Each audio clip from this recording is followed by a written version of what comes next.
entrevistar o professor Dr. Marcos Pacheco de Toledo Ferraz, professor titular do Departamento de Psiquiatria da Escola Paulista de Medicina. Bem, Marcos, então a minha primeira pergunta se refere ao ano em que você se formou e por aonde?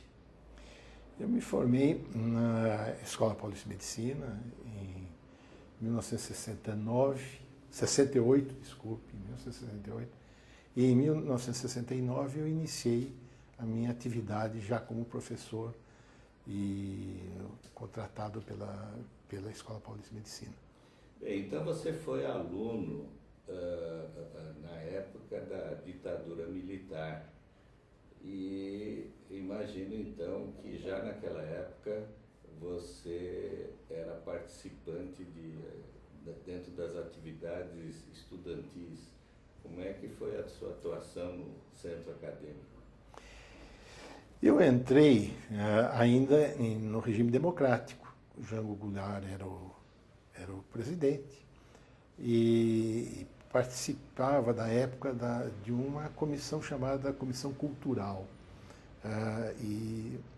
Então, na época, participava bastante, e com o golpe de 64, o golpe militar, aquilo foi fechado de certa forma, nós tivemos muita dificuldade. A partir daí, nós tivemos, eu continuei fazendo uma oposição ao sistema, como todo estudantado da época, né? E o que aconteceu? Foi em 63, 64, em 65 eu fui eleito presidente do Centro Acadêmico Pereira Barreto, e numa manobra que é organizada entre várias pessoas ali do departamento, do Centro Acadêmico, nós acabamos fazendo uma união entre o Centro Acadêmico Pereira Barreto e o Diretório Acadêmico. Então era o presidente que decretava a greve e um presidente de um diretório que se omitia na greve. Dizia ao diretor, olha, não, o presidente do centro acadêmico decretou greve, agora o diretório não faz greve. E eu garanto que infernizamos muito, quando estudantes, a cabeça do José Maria de Freitas, que era o nosso diretor da época. E a escola era uma outra coisa, a escola era uma escola pequena, não comunicava-se com o mundo, era bastante pequena mesmo, né? Nesse período, eu posso dizer que foi nesse período que eu comecei a viver também a psiquiatria por tabela. Em 1964, no golpe militar, eu sou estudante, né? Meu pai era psiquiatra, era diretor do Instituto de Psiquiatria Pacheco e Silva, que era professor da USP.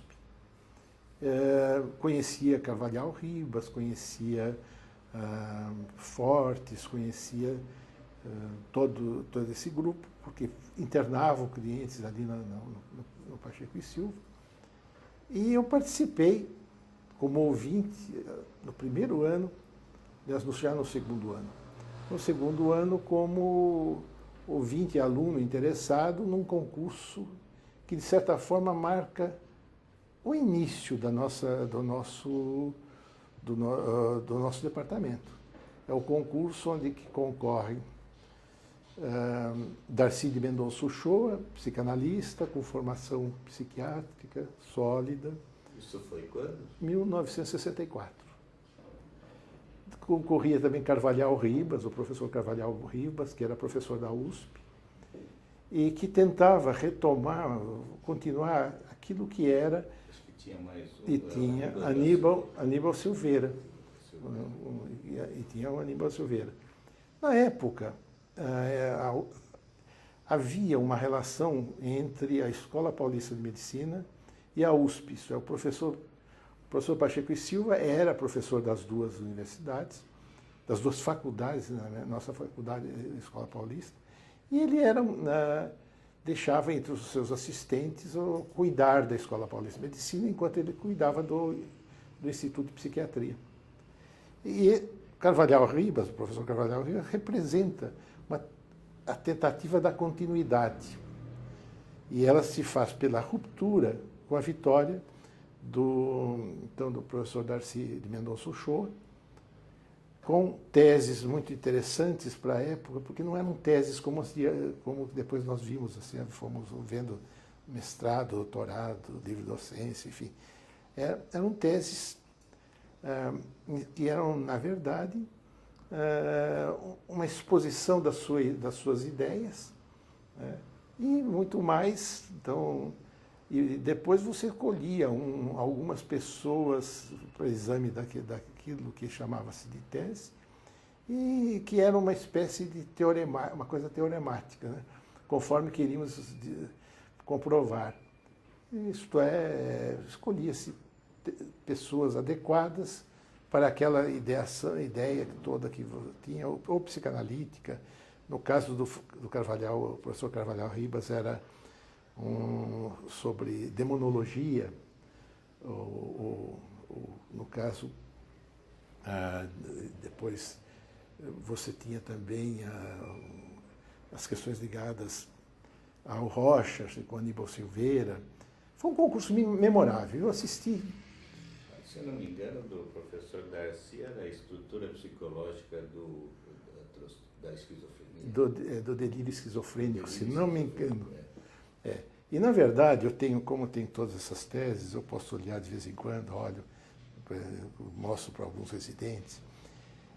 Na verdade, ele tem uma descrição fenomenológica e psicanalítica, e uma meia dúzia de casos que comprovam aquilo que ele dizia. Isso, na verdade, era uma monografia, nunca poderia ser chamada de tese, mas era a tese naquela época.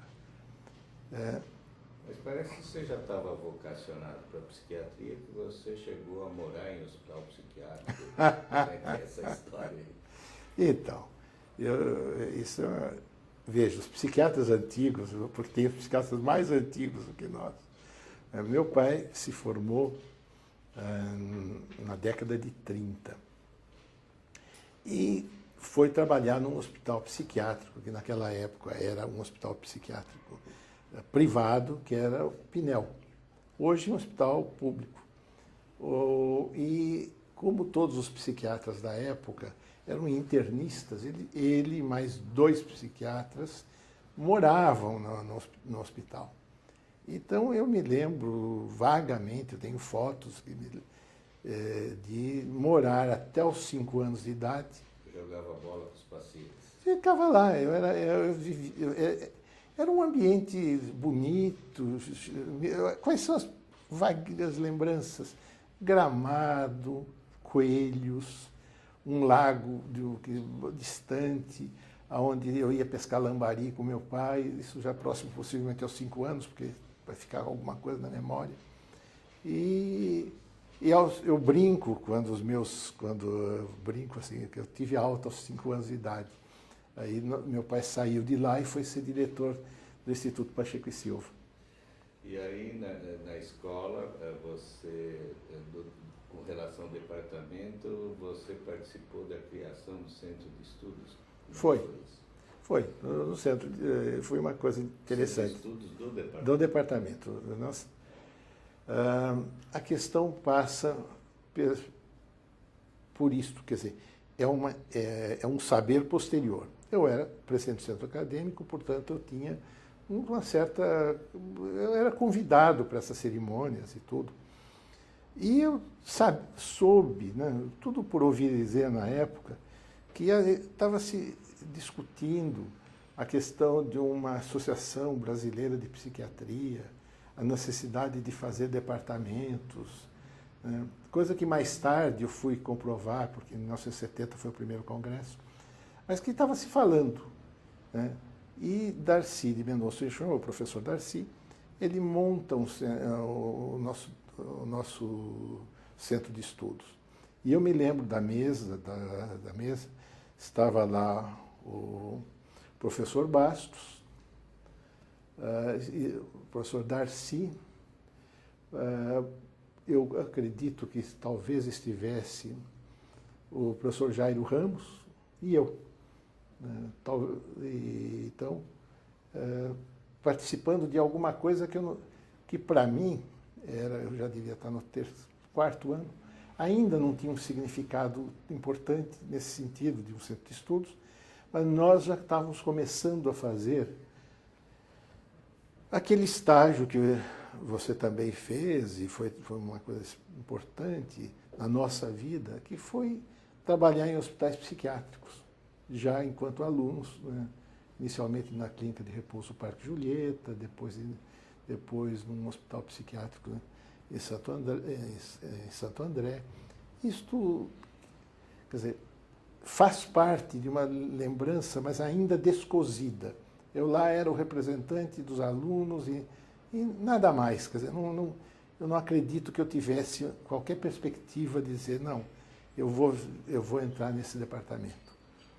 Nesse novo departamento, a partir do professor Darcy Mendonça Ochoa, você foi o primeiro ex-aluno a ser contratado, você me falou em 69, um ano que também você estava fazendo estágio lá no Departamento de Psiquiatria da Faculdade de Medicina da USP.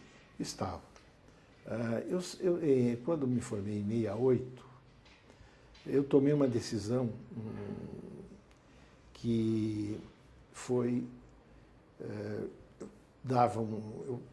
comecei a dar plantão num hospital público e fui fazer residência médica na Faculdade de Medicina da USP. Já era residência? Só que eu não podia fazer. Eu não pude fazer, porque havia uma legislação interna de que só pessoas formadas pela USP.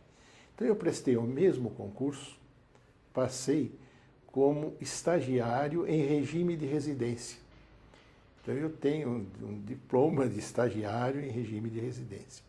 Fiz lá essa residência, lá conheci todos os professores de lá. Eu reconheci, porque na verdade eles me conheciam. Claro que tem diferença enorme de idades, mas todos eles conheciam o filho do Nelson Ferraz, que era o meu pai. Então, eu fiz lá, depois eu fiz o que eles chamaram de mestrado. Fiquei fazendo um mestrado, que durou um ano e qualquer coisa, que na verdade não foi aprovado pelo MEC. Então mas foi muito interessante. Eu me lembro de ter dado uma aula. Enquanto que na Escola Paulista nós estávamos muito focados em psicanálise, eu dei uma aula, que foi pedido no seminário, sobre Pavlov. Então, eu me lembro que dei essa aula e quem comandava a aula era o professor Carvalhal Ribas. Então, foi uma certa abertura. Lá eu conheci gente que visitava o Instituto de Psiquiatria, pessoas do exterior, pessoas que... Então foi para mim uma experiência muito interessante. Eu fiz então essa pós-graduação que virou, na verdade, foi um aprimoramento. Depois eu ainda consegui fazer, fui aceito para fazer o meu mestrado lá. E fiz o mestrado, fiz toda a área de concentração. Aí ocorreram fatos que me obrigaram a abandonar e possivelmente depois eu vou conversar a respeito. Então, e nesse início de carreira, quais foram as pessoas, enfim, professores de psiquiatria que contribuíram para a sua formação? Eu diria, para começar, um tributo, meu pai. Meu pai era um homem que não fez carreira acadêmica, mas muito bem formado, e que discutia comigo quando já tinha algum interesse nisto. Agora, fundamentalmente, duas ou três pessoas foram importantes. Eu diria para você que Darcy Mendonça Ochoa e Cléo Lichtenstein Luz foram muito importantes na minha formação. E na USP, eu não posso dizer que foram extremamente importantes para mim. Entre outros, né, eu acho que tive muito contato com Carvalhal, tive contato com Bastos, naquelas reuniões clínicas. Mas Clóvis era mais afastado daquele grupo, por razões até internas deles, que nunca, na época, não tinha menor sentido para mim. E Paulo Vaz Arruda. Eu diria que Paulo Vaz Arruda, eu sou o que sou hoje, nos defeitos que tenho, nas qualidades que tenho, em função de Paulo Vaz Arruda. Esse foi realmente a pessoa que foi, não é, ele é vivo, a pessoa que mais me deu, me mostrou a carreira. Paulo tinha vindo do exterior, tinha tido em contato com, vinha do Canadá, onde que ele fora fazer uma formação acadêmica, e ele foi professor de neuropsicofisiologia na Nascente Santa Casa. E ele me convidou, né, para ser um acompanhante. Eu era ainda o sextonista, então ele dava aula e eu acompanhava. Mas eu assistia à aula, ajudava no sentido de depois discutir com ele a aula, os problemas da aula, as coisas que estavam mais corretas, as coisas que possivelmente não estavam de passagem na psiquiatria. Quer dizer, Paulo foi um grande mentor. E me interessou muito na época aquilo que era moderno na época, que era a eletroencefalografia. Então eu, na USP, continuando ao término daquilo, enquanto eu estava fazendo o meu mestrado na USP, e eu fui convidado como uma pessoa adida ao IPQ para ensinar alunos a eletroencefalografia, porque eu já tinha feito um curso de 1 ano e meio de eletroencefalografia na psiquiatria. Então, os alunos da psiquiatria passavam por mim, acho que uma semana, 10 dias, e eu dava os rudimentos daquela técnica e daquele exame, que era, na época, promissor, muito promissor. Era mais ou menos aquilo que a imagem hoje é, né? Uma coisa nova, tinha coisas interessantes acontecendo. Começava a se falar em estereotaxia, eu não participei disso. E você foi contratado em 1969 como auxiliar de ensino. E como é que foi a sua carreira na Escola Paulista de Medicina na década de 70 até o seu concurso para professor titular? O meu professor titular foi em 90, foram 20 anos, né, entre a entrada e o meu concurso. Então eu... Deve ter sido antes de 90, porque o meu foi em 89.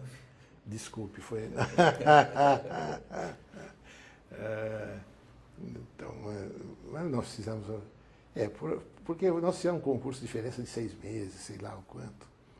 Memória tem dessas coisas. Pois bem, eu penso que as coisas caminharam assim. Quando eu entro na Escola Paulista, como auxiliar de ensino, eu entro, e você entrou logo depois, né, ou quase no mesmo mês e meio depois, uma coisa assim, nós entramos e você tinha um grupo psicanalista e um grupo que eram nós dois que cuidavam dos quadros psicóticos, dos esquizofrênicos. Todos os assistentes na época eram psicanalistas. Todos, né? E nós dois atendíamos, e eu atendia psicóticos, naquilo que se chamava psicose maníaco-depressiva na época, né? E as esquizofrenias, né? E eu acho que isso foi pautando, inclusive, uma saída para uma psiquiatria clínica que não existia dentro da escola. A psiquiatria clínica dentro do departamento era teórica, porque se fazia, na verdade, pegava-se um esquizofrênico, discutia um pouco de esquizofrenia, mas logo começava a discutir também o caso Schreber, né? e vinha os mecanismos de defesa, a questão da defesa contra a homossexualidade, aquelas coisas da época. Nós hoje a psiquiatria mudou, os psicanalistas também mudaram. Toda a coisa mudou. Naquela época, então, foi uma época, no meu entendimento, muito... para mim foi um deslumbramento, para dizer a verdade. Quer dizer, eu posso dizer que o dia mais feliz da minha vida, eu posso dizer, porque naquele tempo a gente podia ser feliz, aquela sensação de intensa felicidade, quando eu recebi um convite para ficar em 69 para prestar aquele concurso. E era um concurso que tinha tão pouca importância que era o candidato, depois foi você o candidato. Quer dizer, não tinha muito... Não é como hoje, se abriu um curso na Escola Paulista de Medicina, vem um monte de candidatos, gente importante. Eram promessas, nós éramos naquela época promessas. Aconteceu, então, no meu entendimento, foi isso, quer dizer, o departamento era endogâmico, fechado, não se falava, não se discutia, coisas de fora. O Darcy exercia uma liderança inconteste, era inconteste a liderança dele, uma figura carismática, e fazia parte dos antigos catedráticos, e que, numa psiquiatria pequena ainda na época, eles se achavam, e achavam mesmo, quando eu tive contato com todos eles, que eles conheciam a psiquiatria, coisa que hoje nenhum psiquiatra dirá. Eu conheço a psiquiatria, eu conheço um pouco o alcoolismo, eu conheço ansiedades, depressões, esquizofrenia. Enfim, a psiquiatria cresceu tanto que você não tem mais alguém que se diga, não, eu domino. Naquele tempo, os catedráticos achavam isto. Eu acho que eu realmente dei um pulo muito grande. Eu já fui professor titular, fiz a pergunta, mas antes você foi chefe do departamento e depois você, durante a sua chefia, você foi convidado pelo governador Franco Montoro para ser coordenador de saúde mental. Então, aí muda um pouco a sua carreira. Muda. Mas eu continuo dizendo assim, então esse departamento era endogâmico, falava só entre nós, mas já tínhamos algumas coisas.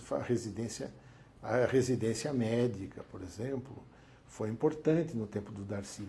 Então, a residência médica, que foi uma combinação de Luiz Cerqueira com Darcy, com alguma intermediação minha, porque eu tinha uma relação muito privilegiada com o Luiz Cerqueira. Então, nós vivíamos foi muito interessante. Dessa relação vai sair a unidade psiquiátrica dentro do Hospital Geral, da qual você teve uma liderança importante. E depois nós tivemos, então, quando você vai, além da residência, eu acho que antes de chegar a isso, eu tenho que contar um pedaço, que é, eu saio da USP, que eu deixei em suspenso, né? Eu saio da USP em função de que estava aproximando o fim, a aposentadoria de Darcy de Mendonça Uchoa. E na USP um dia eu fui chamado. Eu era tinha 30 e poucos anos, era uma pessoa ainda que conhecia muito pouco daquilo que era, vamos dizer, as coisas que eram intrínsecas a um departamento. E fui chamado, que Fortes queria ser concorrente e na aposentadoria de Darcy. Darcy tinha tentado fazer a mesma coisa anteriormente, quando no concurso de Bastos, né? O concurso de Darcy apresentou uma tese sobre depressão, na mesma linha da tese dele da Escola Paulista. Bastos apresenta uma tese sobre normalização forçada de Landau, ligado à parte de eletroencefalografia e tudo. Bom, Bastos ganha, Darcy perde, Darcy fica só na Escola Paulista de Medicina, ele queria fazer o caminho inverso. E aí eu vejo isto claramente, quer dizer, sou convidado para ser, entre aspas, assistente de um novo grupo da USP que queria. E isto eu achei que não tinha o menor sentido. E eu saí do meu mestrado. Eu saí do meu mestrado e fui conversar logo depois, quer dizer, primeiro fui ajudar o concurso do próprio, essa mudança, né, de toda. Nós fomos conversar e dizer, não, isso não é possível, nós já temos um candidato da casa, então vamos cuidar disso. Fui falar com Carline. Eu estou esticando a história porque ela é toda segmentada. Elisaldo de Araújo. Carline. E já conversando, olha, vai haver um convite, não sei o quê, papapá, nós temos uma posição de ficarmos com Maurício Levi Júnior, etc, etc, etc. Como é que se faz? Eu estava aprendendo, porque tinha gente dentro da escola que queria, alguém da USP, estava aprendendo isso. E eu digo que Carline foi muito gentil, mas muito gentil, ensinar o caminho das pedras. E mais do que isso, muito gentil ao saber que eu tinha abandonado por essas razões. Ele disse, não, vem aqui que eu faço o seu doutorado. E então eu fiz o meu doutorado lá. E esse doutorado me permitiu, na carreira, ser aquilo que naquele tempo era professor adjunto, subir de professor assistente para professor adjunto. Fiz o meu doutorado. E aí, né, nós estávamos muito indispostos, e isto eu tenho que dizer com muito cuidado, mas nós estávamos indispostos com a chefia do Maurício Levi Júnior, não porque o Maurício continuava num discurso endogâmico, continuava tendo ele como uma pessoa muito religiosa. Aquilo, eu me lembro que todos me procuraram um dia na minha casa, que queriam que eu fosse o chefe do departamento. E eu disse, olha, eu não posso ser chefe do departamento, eu não tenho doutorado, mas assim que eu tiver o doutorado, eu aceito. Estava em crise, havia uma discussão, tinha se discutido muito sobre...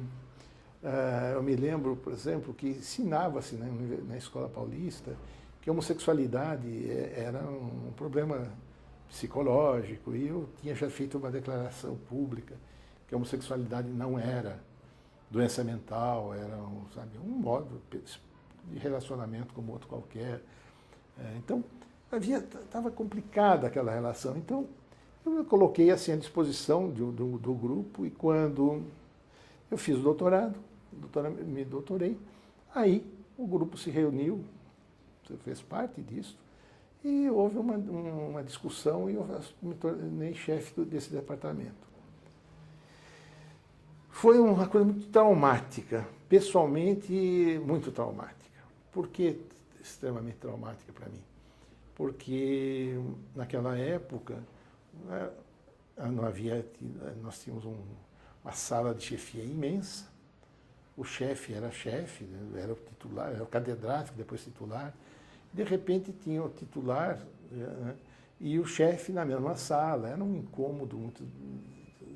Mas logo isso se mudou pela... Mas eu diria para você que aqueles meses foram muito difíceis para mim. Mas aí surge o convite de João Yunes, que ia ser o secretário. Nós estávamos fazendo aquilo que os jornais na época chamavam de Sorbonne, que era um grupo que se reunia numa casa para discutir o programa de Montoro. E aí eu começo a percorrer. Eu já era nessa época, com certeza, o presidente da Associação Brasileira de Psiquiatria, Então eu começo a tinha contatos, eu percorro o interior, discutindo a programação, ajudo coordenando um pouco a casa na Rua Madre Teodora, que era... Então, com a vitória de Montoro, Yunes se torna secretário e eu me torno coordenador de saúde mental. Aí eu saio daquela posição incômoda, né? E deixo uma posição incômoda para um amigo meu, que era o professor, que era você, o Itiro Shirakawa. Eu conversei na época que eu tinha certeza que eu não queria a endogamia de novo. Eu não queria nós discutirmos conosco, nós conosco. Não queria isso, então não é possível. Então, eu saía como presidente da Associação Brasileira de Psiquiatria, eu tive e anterior como até tesoureiro, eu tive um contato com o mundo. Na época, o meu mundo não era... Como presidente, eu visitei serviços no Brasil inteiro, na América Latina, visitei alguns serviços no exterior. Quer dizer, o mundo se abre para mim, né? Então, eu não queria, eu sentia que era muito difícil. E aí, é uma conversa que eu tenho na minha memória, conversar que se você assumisse a chefia desse departamento, eu sairia, porque senão eu não podia sair, porque eu tenho um medo danado novamente da endogamia, de voltar a discutir as nossas entranhas e tudo mais. E você ficou acho que muitos anos, você sabe o número de anos, é uma quantidade... 9 anos. 9 anos. Então. Nesses 9 anos, quer dizer, eu fiquei 4 anos no Montoro, como coordenador de saúde mental, que também foi um momento muito importante, porque eu conheci o mundo político. Quer dizer, a universidade, às vezes, nos cega muito, porque nós estabelecemos relações muito afetivas, amistosas ou inamistosas. Na política, eu descubro que não é nada disso. Na política, o meu melhor amigo pode querer me derrubar, juntar forças, e faz parte da política. Eu fiquei 4 anos lá e eu aprendi muita coisa. E pude fazer coisas que, junto com você na época, que foi a confirmação um pouco da nossa unidade psiquiátrica dentro do Hospital Geral, ajudar um pouco nisso. Você foi a pessoa fundamental para isso, inegavelmente. E uma coisa que foi montar o nosso pronto-socorro, a nossa emergência psiquiátrica dentro do eu pude contratar dentro do Estado, colocá-los lá à disposição da Escola Paulista e abrir aquela emergência psiquiátrica, que depois foi... O governo federal assumiu e as coisas caminharam por outro lado. Olhando de fora, a sua gestão na Coordenadoria de Saúde Mental foi importante porque você instituiu as chamadas equipes mínimas de saúde mental, que era constituída por um psiquiatra, psicólogo e assistente social. Né? E foram mais de 100 equipes. Por aí, em torno disso. Você contribuiu para a ambulatorização da psiquiatria. Ampliaram-se um pouco os ambulatórios, colocamos o primeiro CAPS em funcionamento, que é o CAPS Luiz Cerqueira, né? Então, nessa época tivemos muito apoio do Luiz Cerqueira, no sentido de que ele conhecia, de vez em quando ele vinha em São Paulo, e eu tratava como meu coordenador. Ele sentava no meu lugar e vamos discutir os problemas, porque você passou por isso, sabe quais são os problemas. Foi uma época muito de grande aprendizado. Eu tive um grande aprendizado. E você continuou a carreira política, você foi para Brasília, para a divisão, na época chamava-se Divisão Nacional de Saúde Mental. Isso. Então, por quê? Né? Porque, na verdade, havia um movimento na Coordenadoria de Saúde Mental, começa a haver uma organização interessante, que é a politização das ações de saúde mental. Então, nós fizemos o CAPS, nós pertencíamos a um partido ônibus, que era o MDB, não é o PMDB, era o MDB. que fazia com Ulisses Guimarães, o senhor Diretas, que na época, depois, antes, né, era um homem de ação contra a ditadura. Então, nós fazíamos, e fizemos, por exemplo, o CAPES.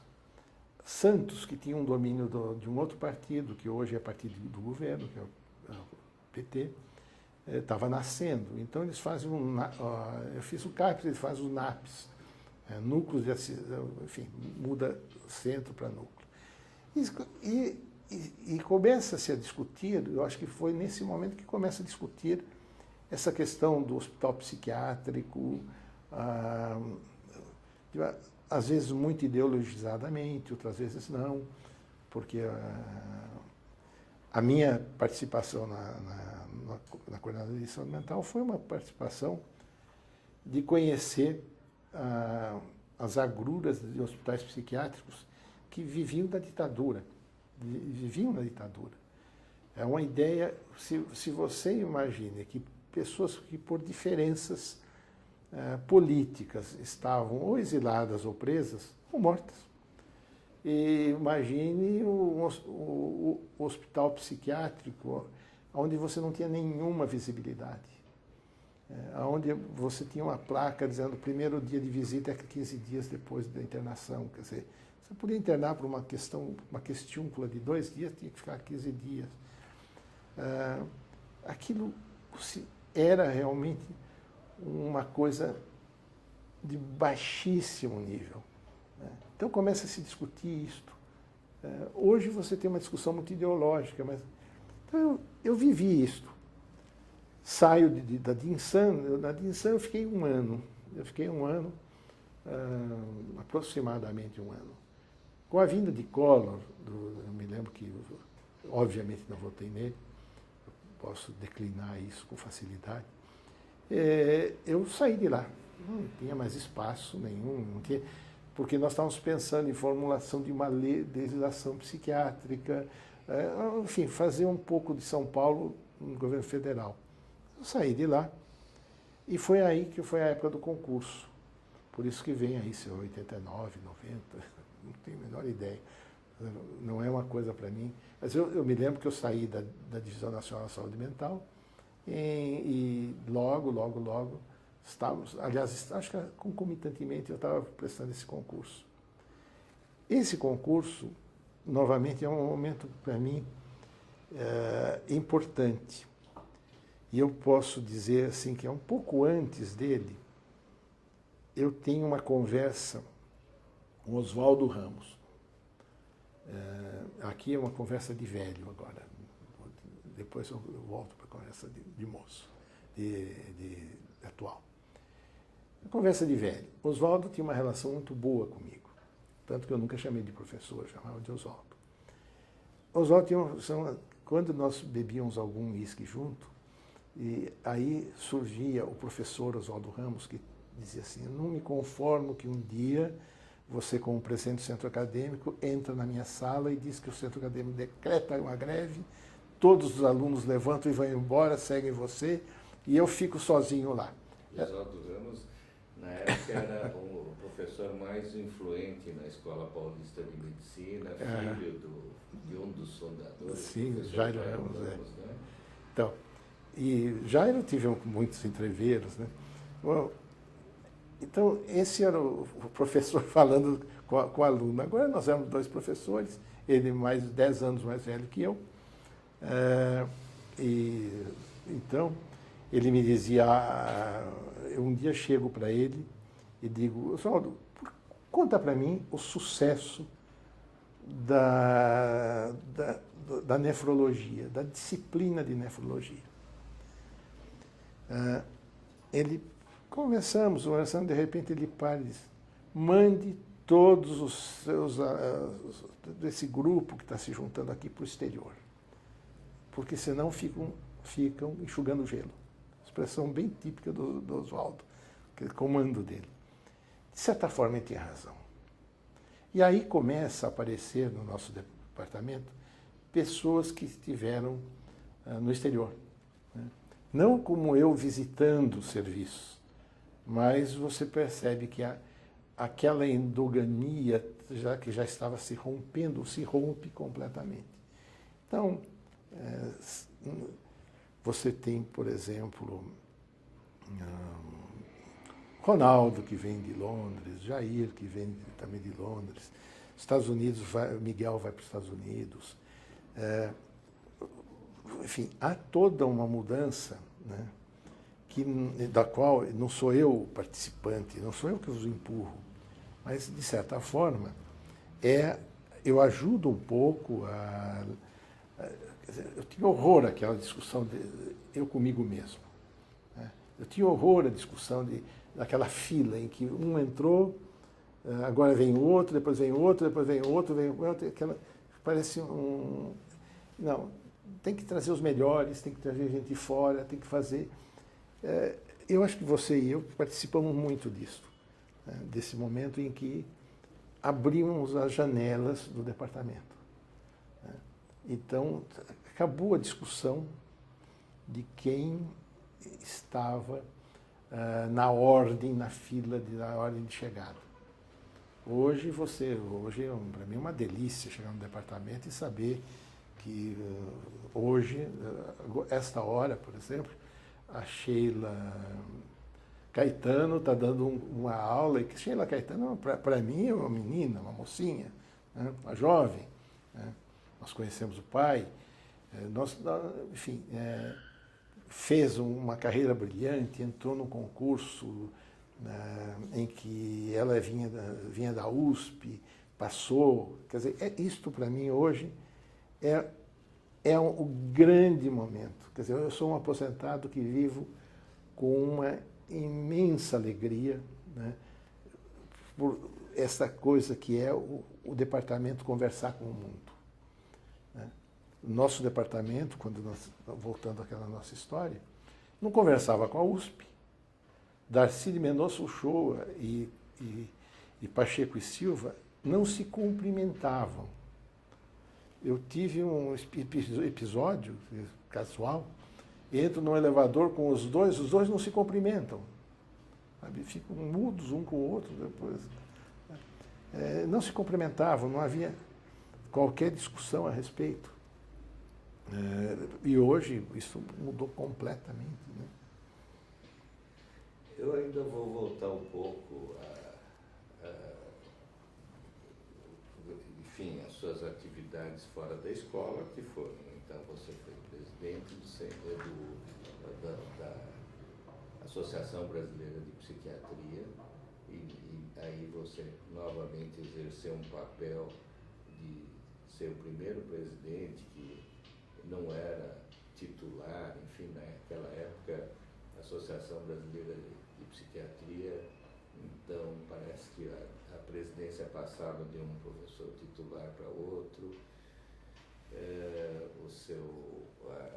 A sua contribuição para a ambulatorização da psiquiatria, então, os vários ambulatórios de saúde mental no Estado, o ambulatório da Carlos Comenari, Perdizes, enfim. Na verdade, isso que eu estou te perguntando é mais pela minha decepção interna de, neste momento, ver que a psiquiatria, em termos de política de saúde mental, foi, vamos dizer assim, radicalizada pelo grupo da chamada luta antimanicomial. E, para mim, quer dizer, a própria Lei 10.216 preconiza unidades, leitos especializados de 40 leitos, no máximo com 4 unidades, 160.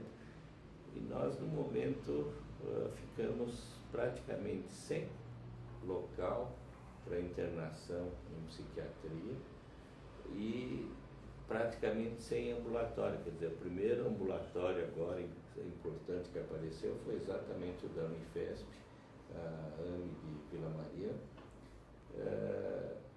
Como é que você vê a política de saúde mental no momento? Volto a colocar assim, veja, você colocou bem, me precedeu um não titular, que foi o Ulisses Viana Filho. Talvez o maior nome dentro da Associação Brasileira de Psiquiatria.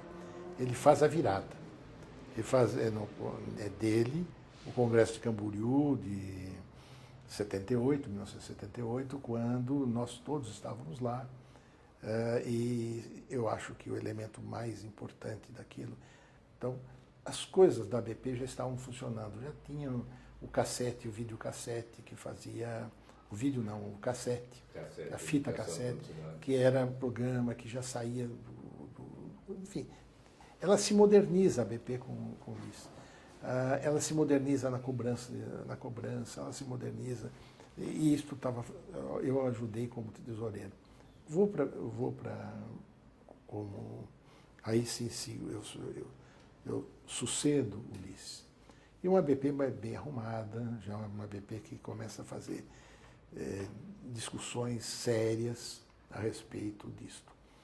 Agora, e também a BP, junto com outros, no combate à ditadura. Eu acho que isso fez muito mal para a psiquiatria. Porque nós precisamos entender um pouco o seguinte. Veja, eu, quando já coordenador de saúde mental, eu vi algo que é indescritível. Quer dizer, um moribundo saindo de um hospital psiquiátrico privado para ir morrer no Juqueri, e a mesma ambulância pegava, e essa prática chamava-se permuta, pegava uma pessoa saudável, corporalmente saudável, e levava para ocupar aquele leito-dia. Isso dava uma perversidade, porque não morria ninguém aqui, morria no Juqueri. Isso foi um dos primeiros atos que eu fiz, acabando com a chamada permuta. Isso me trouxe a compreensão do que a ditadura faz. A ditadura que permite coisas... Se você pode torturar uma pessoa porque pensa diferente, por que não torturar, entre aspas, com castigos, com tudo, nos hospitais psiquiátricos? Nós tínhamos hospitais psiquiátricos da pior qualidade possível. Isto, quer dizer, o que acontece? Quando você discute isto, há duas discussões nítidas. Uma, que é a discussão do problema dos hospitais psiquiátricos, e outra que se ideologiza e vai para uma linha antimanicomial. E essa linha antimanicomial é uma linha bastante ideológica, quer dizer, ela, no meu entendimento, continua uma luta, entre aspas, contra a ditadura. Nós somos vistos como homens que fazem eletrochoque, nós somos vistos como pessoas que maltratam os pacientes, e eles são os salvadores. É uma guerrilha, entre aspas, Com o advento de uma mudança de política, a lei que você cita foi assinada pelo então presidente Fernando Henrique Cardoso. Uma lei bastante razoável.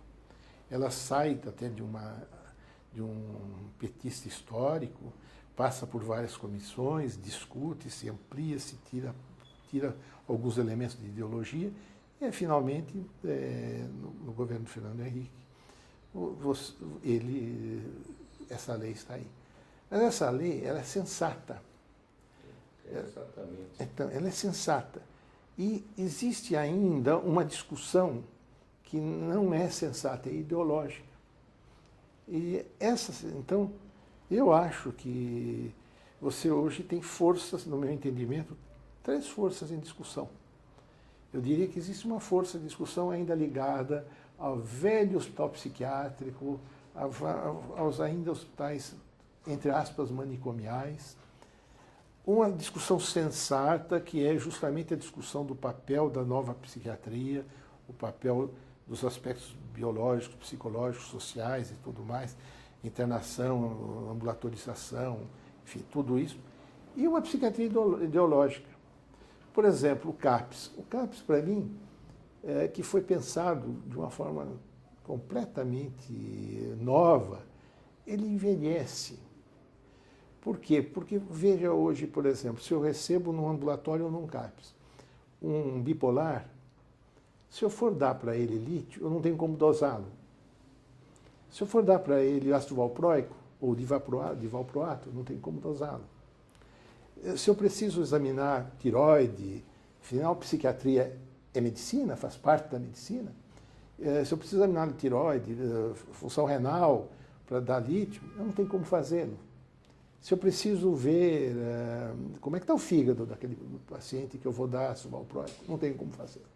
Então, esta perspectiva, essa dissociação que ocorreu... Seria ainda uma estigmatização da psiquiatria? Seria. Então, a eletroconvulsoterapia, eu participei de uma reunião em São Paulo, onde havia uma proposta petista, e eu não sou um antipetista, mas tem núcleos muito ideológicos lá dentro, que era para acabar a eletroconvulsoterapia em São Paulo.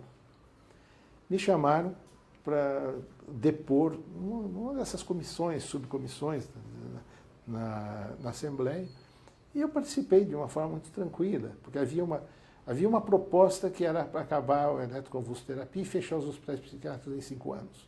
Uma lei do Gouveia. Isso. Como é que é o nome? Gouveia, isso mesmo. Gouveia. Isso.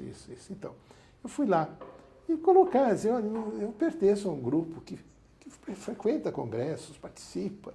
Não há a menor condição de pensarmos que a psiquiatria vai dispensar do hospital psiquiátrico, como a tuberculose fez ainda. Um dia pode ser, hoje não. E a eletroconvulsoterapia, se proibida aqui, ela vai me traduzir no quê? As pessoas ricas farão tratamentos longe. E isso tem consequências. Recentemente, para mim recente são 10 anos, alguém do ABCD, EF, nosso entorno, e eu não vou dizer qual, o gestor chega para mim orgulhosamente e diz, nós não fazemos eletrochoque lá, aqui não faz falta. Claro, se os pacientes viajam meia hora, fazem no HC, fazem em outros lugares. Não faz falta. Há uma profunda ideologia. Isso é papel da universidade, dessa nova gente que está aqui, para discutir de uma forma muito clara que psiquiatria tem uma parte médica, tem uma parte de outra natureza, psicoterapias são importantes, a questão social é importante, mas que você não pode largar, o psiquiatra não pode largar a sua condição de médico. E, portanto, tratar bem significa saber delegar para psicólogos, assistentes sociais, terapeutas passionais, são fundamentais, mas se você tem uma parte médica. E o CAPES de hoje, por exemplo, não tem. Não tem por isso, porque não é preciso. Se você não faz exame nenhum, o que eu posso fazer lá? É repetir receitas de velhos produtos. Infelizmente, a psiquiatria dentro do sistema público não faz parte ainda dos equipamentos médicos, alguma coisa assim. Agora, voltando para a Escola Paulista, depois de todas essas suas passagens políticas, você volta para a escola e acaba exercendo um papel importante como reitor. Conta um pouco essa história. É uma coisa curiosa. Não, depois eu quero falar de uma outra coisa, mas isso é porque esse é o fim, é o nosso fim. Eu me aposento como reitor. Deixa eu falar antes que você me pergunte. Eu tive a oportunidade de descobrir, por exemplo, José Alberto Del Porto. Foi o melhor residente de Del Porto. Vem aqui, fica aqui comigo no consultório também. Tive a oportunidade de descobrir outras pessoas, assim, porque eu vivia lá dentro, quer dizer, eu vivia lá dentro. E esse é um ponto que eu queria colocar de clivagem mesmo. Certa vez eu descobri um menino genial. Eu vou usar a palavra menino. Era genial, tinha acho que 18 anos, 24 anos, 23 anos. Chama-se Jair Mari. ia fazer residência na escola, me procurou, eu recebi, conversei com ele. Disse, este cara é muito bom, nós não podemos perdê-lo. Passam uns 15, 20 dias, Jair Mário me procura dizendo que ia sair da escola, que ia fazer a sua residência lá nos servidores, e que ele ia fazer filosofia, também um pouco de filosofia. Eu senti uma enorme perda interna. Eu dizia, este cara é genial. Bom, de repente, mantive um contato com ele. De repente, Jair disse, vou para Londres. E Jair já estava mais encorpado. E essa frase eu me lembro como se fosse hoje. Quando você voltar de Londres, eu vou te esperar no aeroporto com o emprego da Escola Paulista de Medicina, para você ser da escola. Ele vai para Londres, volta, mantém contato, isto, aquilo. E Jair vai voltar. E quem disse que eu consigo lugar dentro? Porque a escola tem a questão das vagas, né? Então eu não consigo vaga. Jair volta, e o Rio de Janeiro estava interessado, a USP estava interessada. Então, quem que não estava interessado nele? Então eu disse, tem aí que peguei o Jair, ele vinha com um equipamento novo, metodologias novas, ligadas à parte de estatística, toda a parte ligada à questão da psiquiatria ligada quase que à comunidade, usando instrumentos novos. Vem cá que eu estou ainda na coordenadoria, eu tenho um emprego para você, enquanto ele não consegue. E ele ficou como diretor dos estudos e programas, eu acho que uma sigla era mais ou menos essa, que era o grupo planejador da Coordenadoria de Saúde Mental. Eu pude dar para ele o que ele se preparara, obviamente com todos os defeitos dentro de uma... Mas o que ele fez, mostrando os problemas da Baixada Santista, os problemas aqui e acolá, com computação, com metodologia, etc. Foi fantástico. E deu tempo para ele ser, então, professor convidado, professor... Durante a minha chefia, houve uma vaga. Isso. E aí eu fui procurado, na época, pelo Cláudio Torres de Miranda, que então me perguntou se haveria uma vaga para alguém de fora com essas características, que estava trabalhando com você e tal, se ele poderia prestar concurso, e eu já conheci. Pelo menos nisso eu sempre fui democrata, disse que claro, né? E aí eu já e ele sofreu, você sabe, melhor do que eu, porque naquele instante, algumas restrições, ele estava quebrando aquela coisa de que fulano vem depois de Beltrano, que vem depois de Beltrano, e vai assim. Ele entrou. E eu diria para você, hoje o departamento, eu poderia dizer assim, que tem 3 fases. A dos velhos professores, que são importantíssimos, porque se Darcy não ganha aquele concurso, nada disso tinha acontecido. A nossa fase, que é uma fase transicional, há uma transição, e se prepara para esta nova fase, do qual o Jair representa assim, o ponto básico, no meu entendimento, é claro, no meu entendimento, o ponto básico da inflexão, da mudança. Há uma mudança, enorme mudança. E o departamento, que não falava com o mundo, falava titubeantemente com o mundo, hoje fala com o mundo com uma desenvoltura maravilhosa. Maravilhosa. Então, eu acho que esse departamento é um departamento que fez a casinha, a nossa famosa casinha, ali na Pedro Toledo, na esquina. Napoleão de Barros.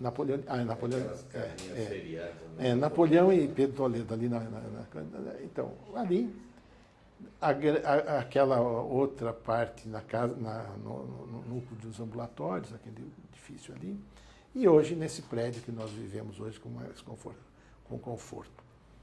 A única coisa que eu puxo a orelha deles brincando, né, é que aquilo precisa ser, nós precisamos trabalhar muito e pesadamente para que ele seja adquirido pelo governo federal, porque está alugado e isso é sempre um problema.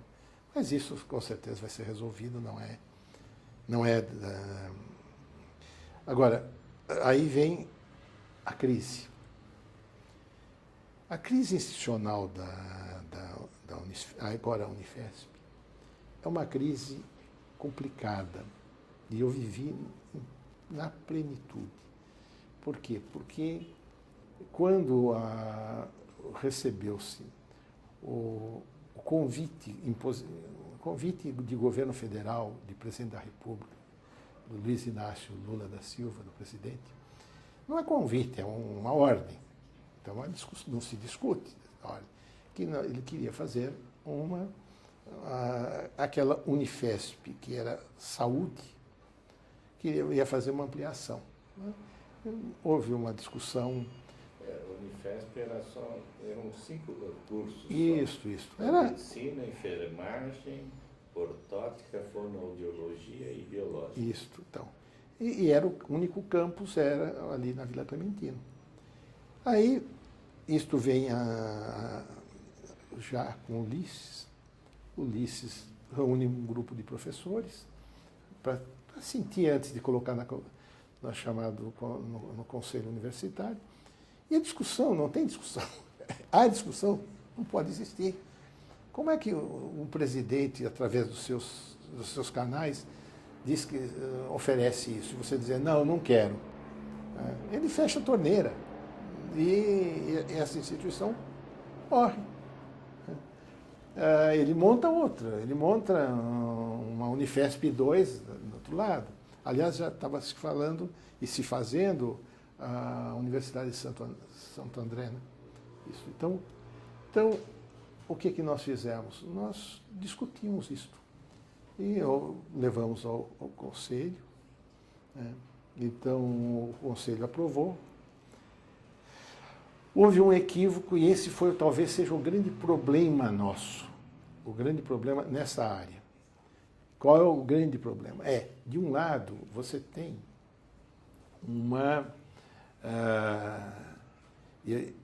ele abre a torneira de contratações. Eu nunca vi tantos concursos públicos, né, nessa época.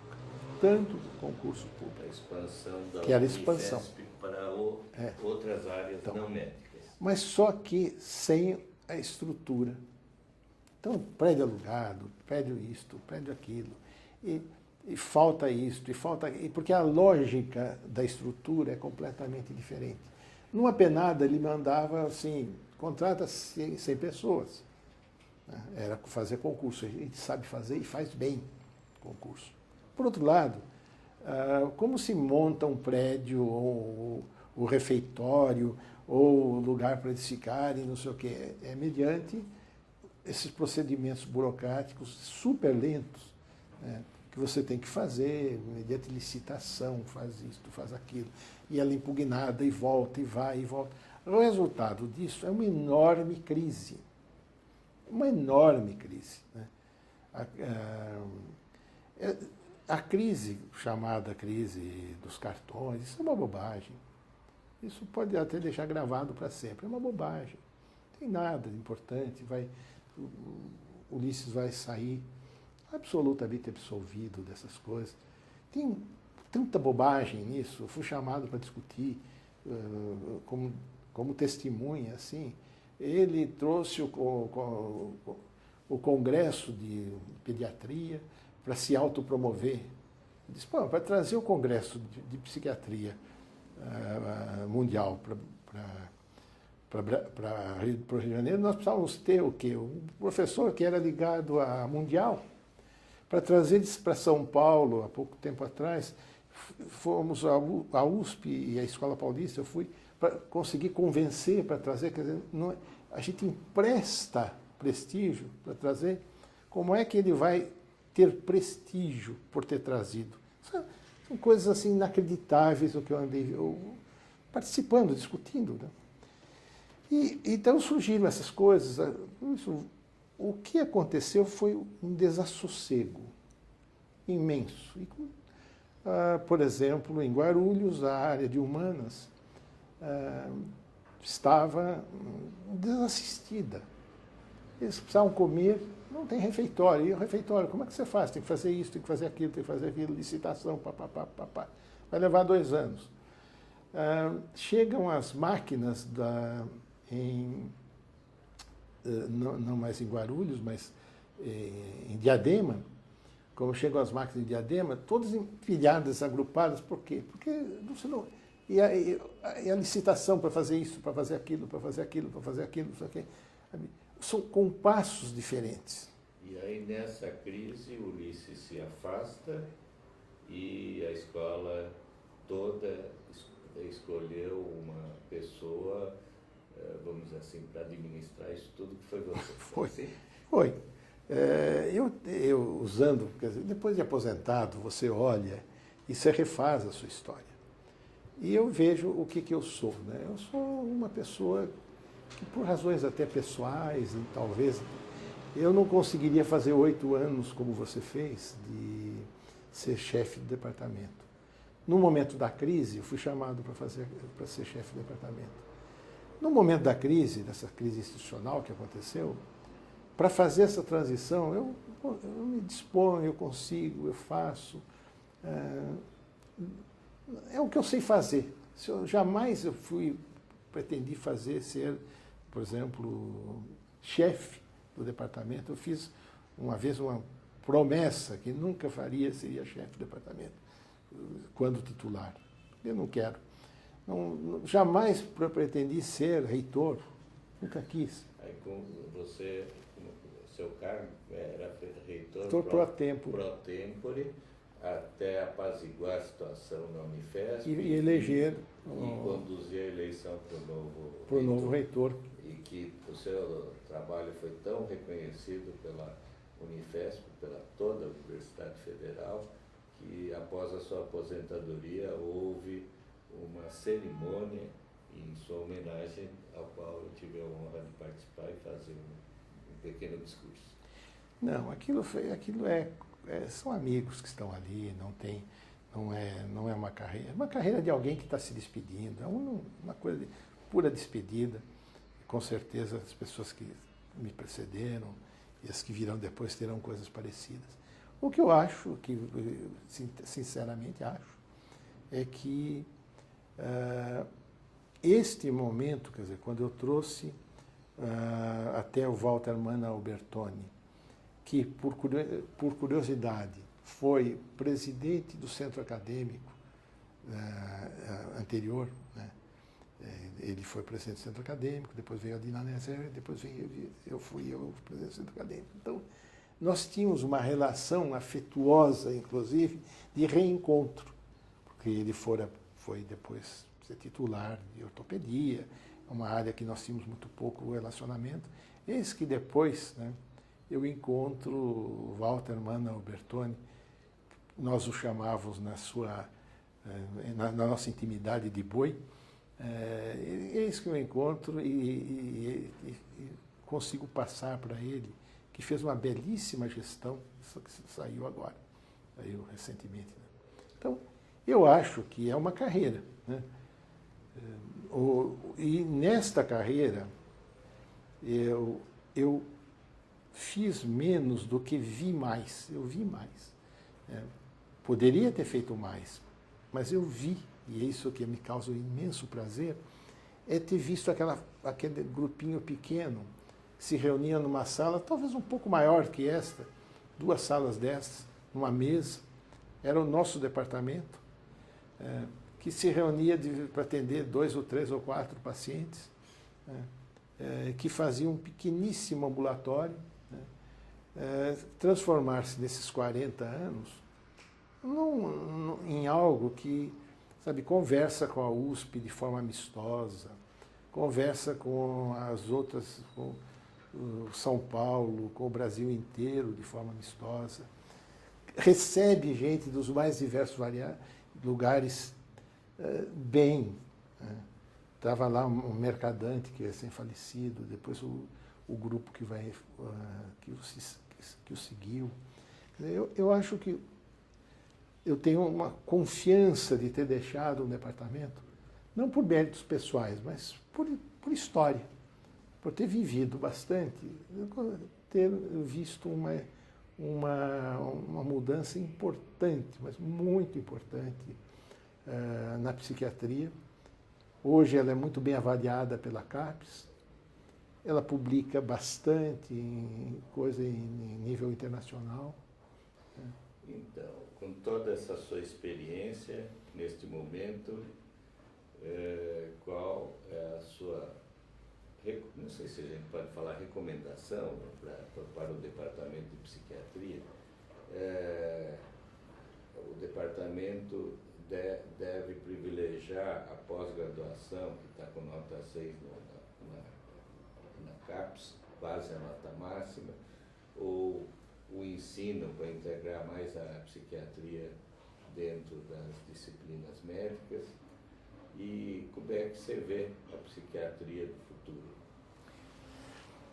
Bom,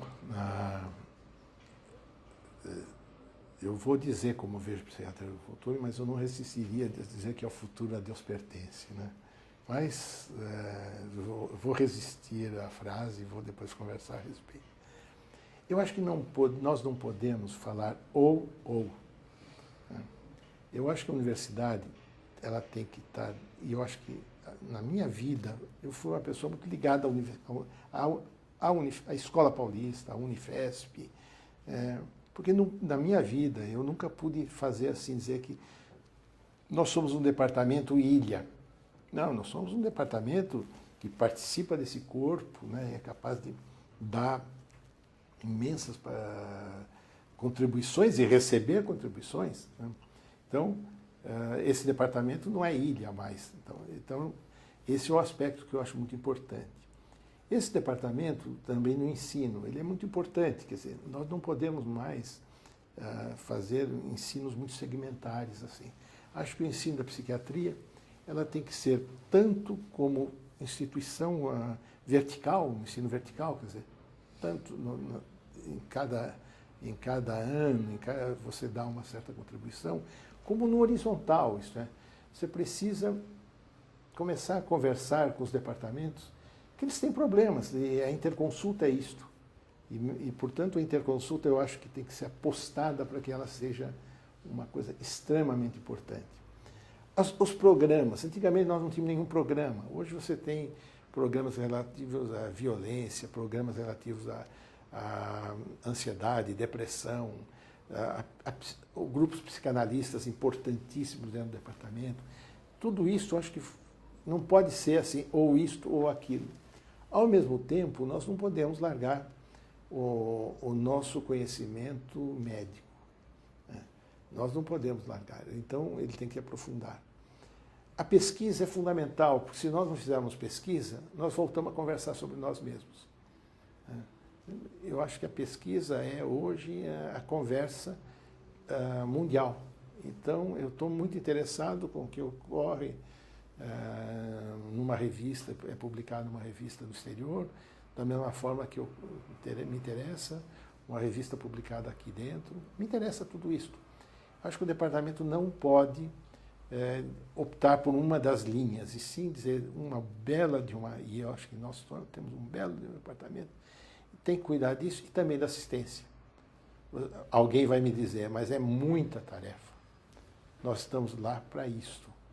Ninguém entrou lá para, sabe, eu acho que eu vejo nesse pessoal jovem uma imensa vontade.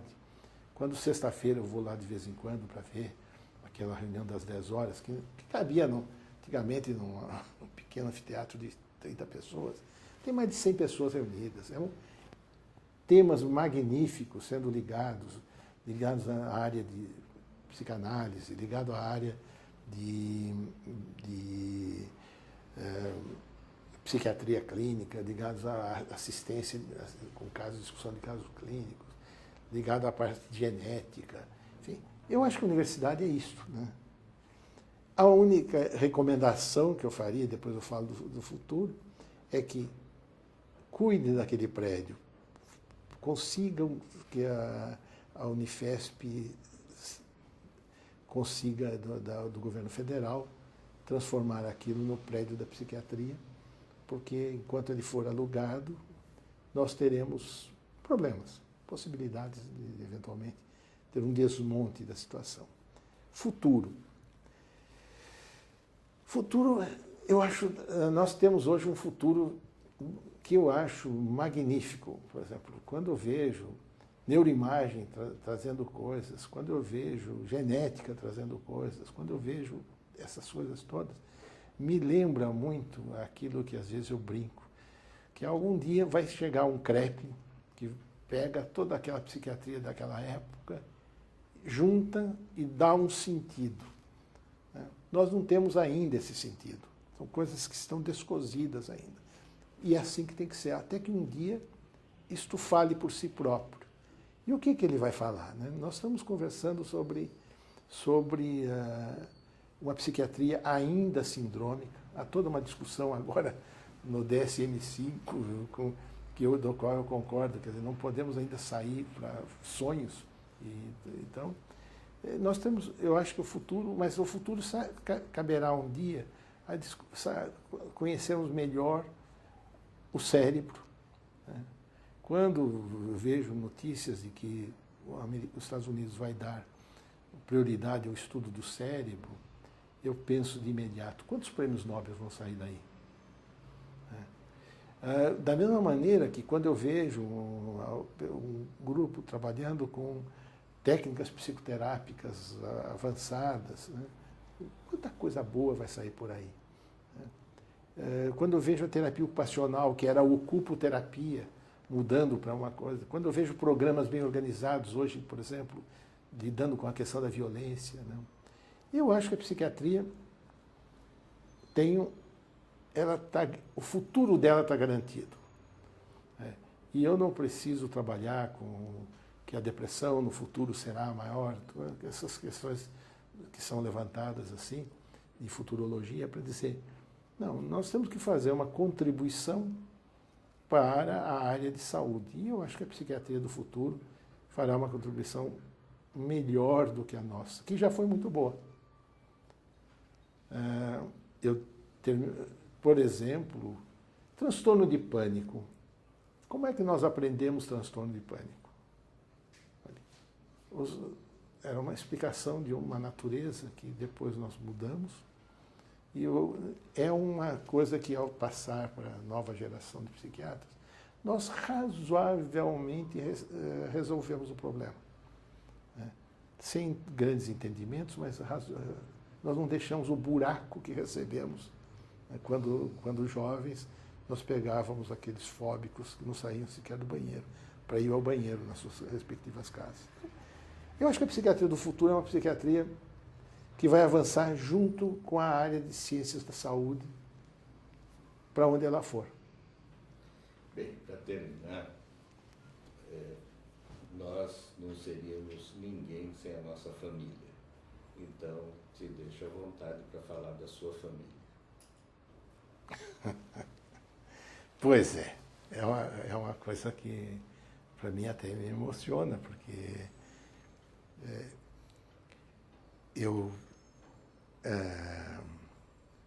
na Escola Paulista, acho que no 5º ano, eu conheci um desses encontros de arte, do qual eu participava, eram encontros ligados eu precisava fazer um grande projeto para uma ciência da saúde.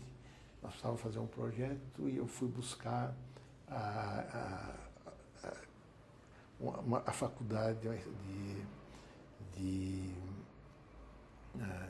da Belas Artes. Não, Belas Artes não, desculpe, aquela foi... Não, nem a época, não. Aquela ali perto do Mackenzie, esqueci o nome dela. Daqui a pouco eu lembro. Faz parte do negócio. Lá eu conheci algumas pessoas, e depois eu conheci, acho que no 4º ano, é Luísa, que é minha mulher, portanto, há 40 e tantos anos, né? E que me acompanhou na vida.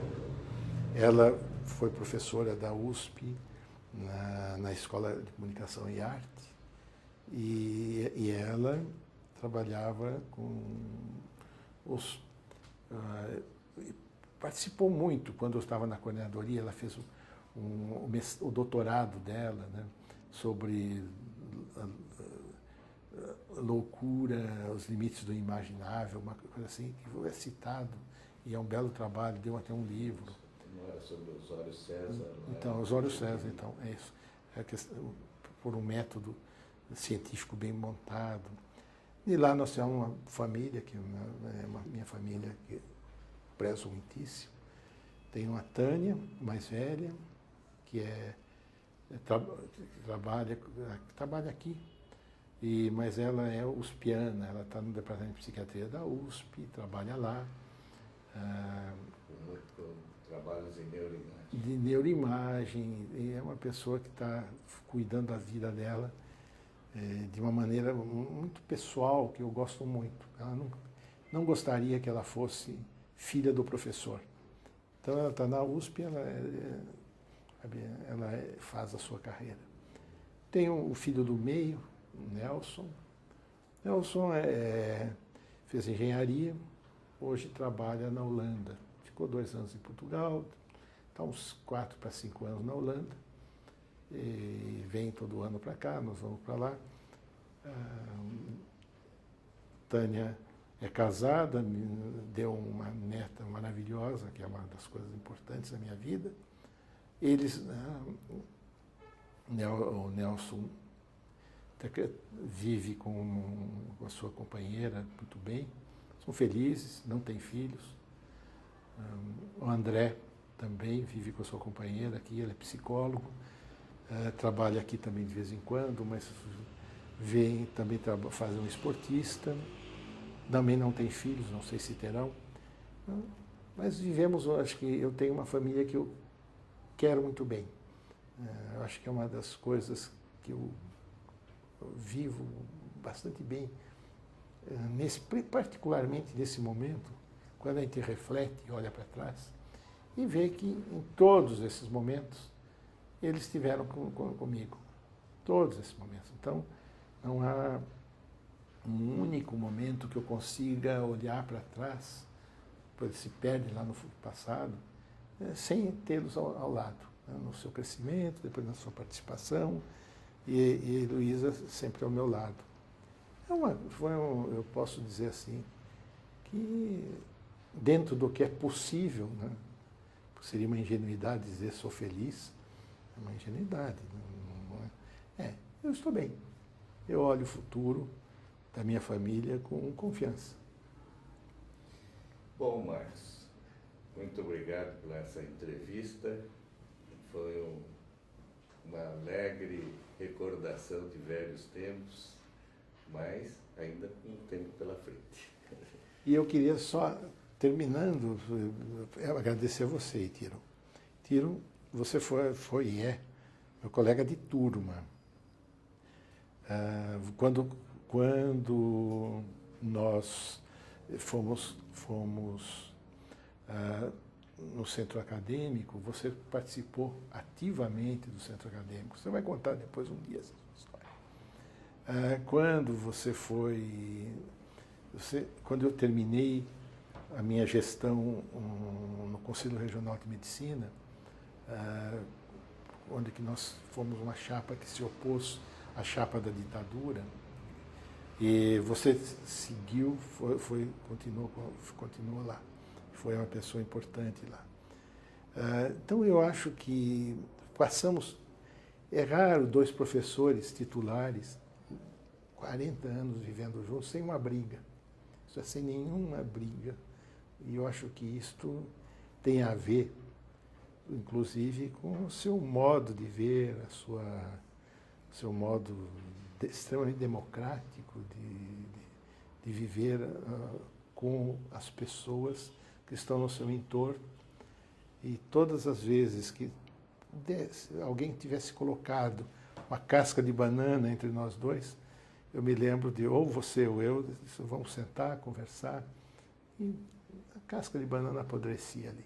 Não havia... Então, eu acho que ser entrevistado por você é a melhor coisa que tem. Isso daqui depois pode ser cortado, porque agora eu vou... E, periodicamente, todo ano, as nossas famílias se reunirem lá em Ibiúna, é uma das belas coisas que a gente leva para o resto da vida.